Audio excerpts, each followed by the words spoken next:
Hey everybody, this is Jim at FreeChartVideos.com using time-honored techniques to understand modern markets. And just briefly, I say this every now and then. What I'm talking about here with time-honored techniques, call it old school methods. The way your dad and granddad used to chart stocks back in the probably in the mid-century is they now call it. I would call it early childhood, but in the 1900s, mid 1900s, before we had computer algorithms that could generate moving averages and MACD and stochastics and all this kind of stuff, they just would draw lines on paper, and they started noticing these patterns that would repeat over and over again. That's what I do at freechartvideos.com. This video is for educational purposes only, and it is not intended to be any form of investment advice. I can draw lines on charts, but you have to draw your own conclusions from your own due diligence and make investment decisions that are suitable for your financial situation. I'm not a licensed professional, just a guy that draws lines on charts. So let's look at the S&P. Okay, we are looking at a 30-minute chart that goes back through the beginning. Starts about a little bit after the second week of February, and you can see that this looks like something of a big V with a little V here, and I keep saying I'm considering that this could end up being an inverse head and shoulders.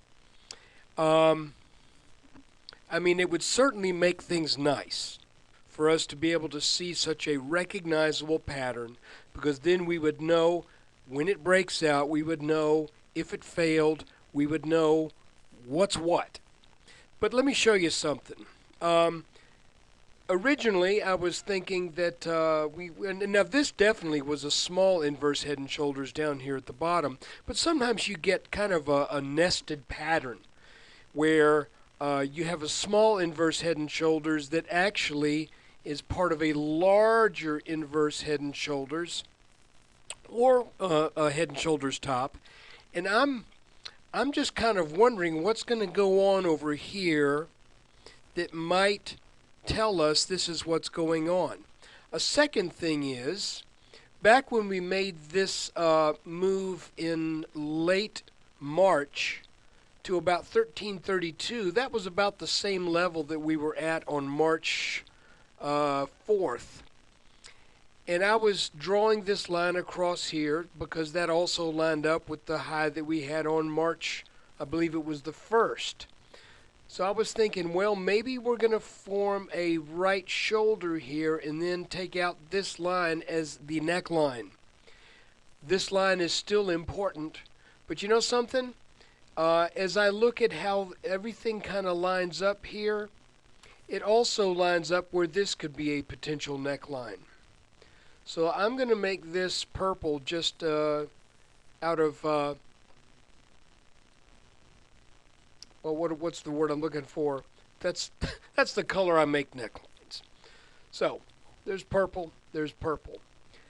Does this little consolidation area here that we've been in for the past 1, 2, 3, 4, 5, 6 days or so, does that qualify for a right shoulder? If this is going to be a typical pattern, assuming now that it does end up being an inverse head and shoulders, and that is an assumption. I want to say that right now. That is totally an assumption. I want to show you something. It's not really going to be right now. It looks like it could be in the works, but if this consolidation pattern holds true, then we're not going to get a big dip down on this right shoulder like we had on the left shoulder. And we're going to take a look at another inverse head and shoulders pattern in a little bit that tells us that that is not that unusual.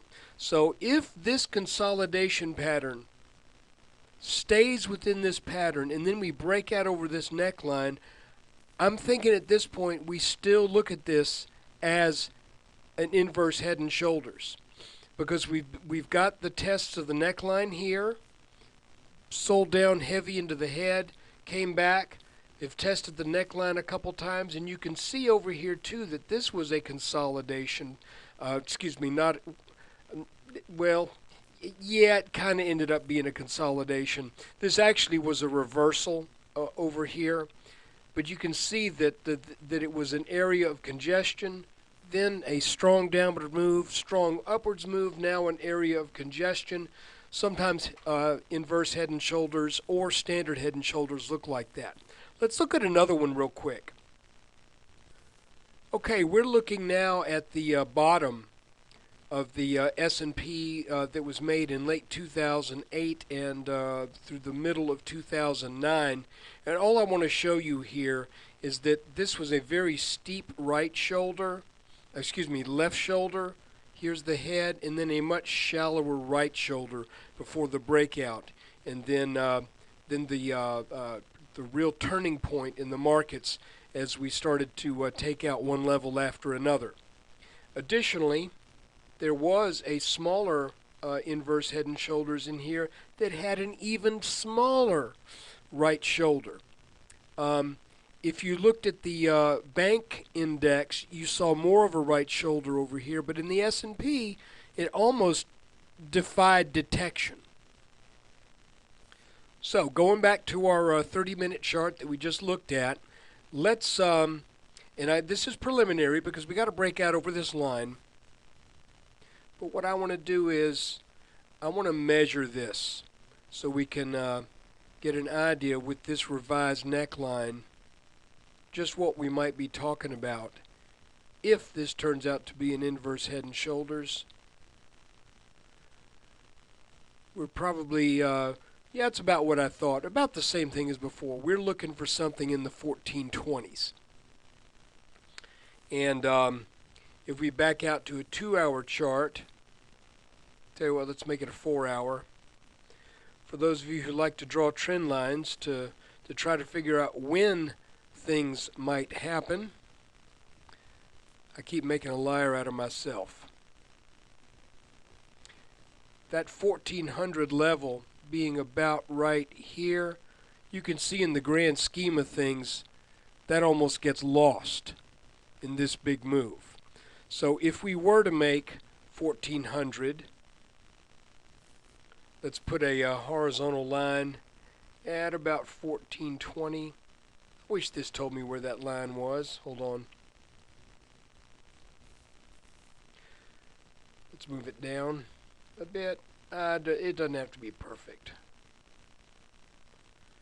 So let's say that's our line.